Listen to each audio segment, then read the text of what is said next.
Assalamu alaikum wa rahmatullahi ta'ala wa barakatuh. Ce témoignage que je fais actuellement, c'est pour la mosquée qu'on veut construire, la mosquée de la fraternité. Cette mosquée a une histoire.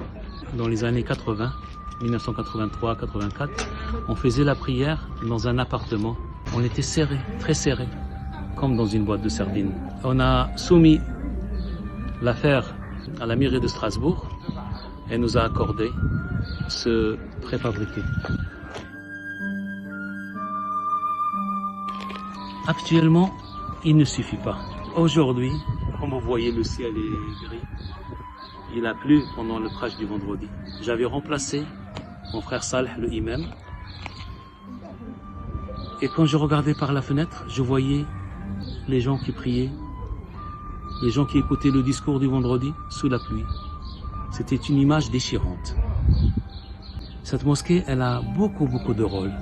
Déjà, elle est en face du premier cimetière musulman public. J'insiste sur le mot public, c'est le premier en France. Il est assez grand, il accueille beaucoup de musulmans. Mais en sortant de ce cimetière, qu'est-ce qu'ils voient en face d'eux?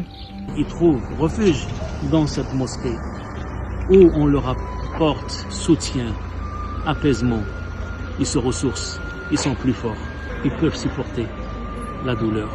En tout, la surface terrain plus mosquée, une surface de 1500 mètres carrés.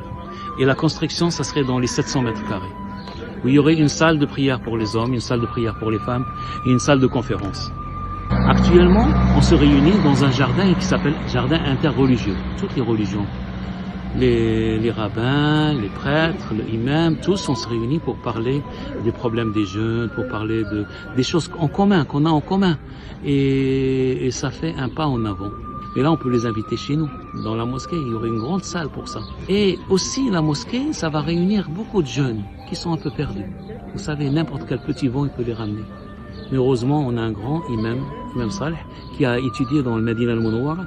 Il a une grande connaissance, une solide connaissance de l'islam. Il aide ces jeunes pour ne pas être perdus. Un jour, j'étais dans cette mosquée, dans la cour de cette petite mosquée. J'ai ramené mon télescope à 4 heures du matin, à l'aube, et les gens, je leur montrais la planète Saturne avec les anneaux. Tout le monde disait Subhanallah, Subhanallah. Moi, j'ai envie d'un islam qu'a vécu Averroès, Avicenne.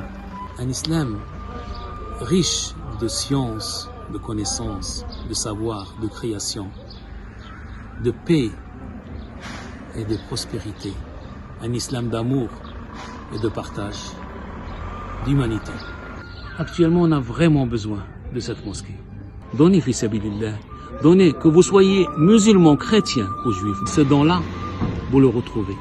Et d'ailleurs, quand quelqu'un donne, il a plus de joie que quand il reçoit. C'est une joie. Celui qui ne la connaît pas, ses yeux sont fermés. Donner, c'est ça l'humanité, c'est ça l'être humain.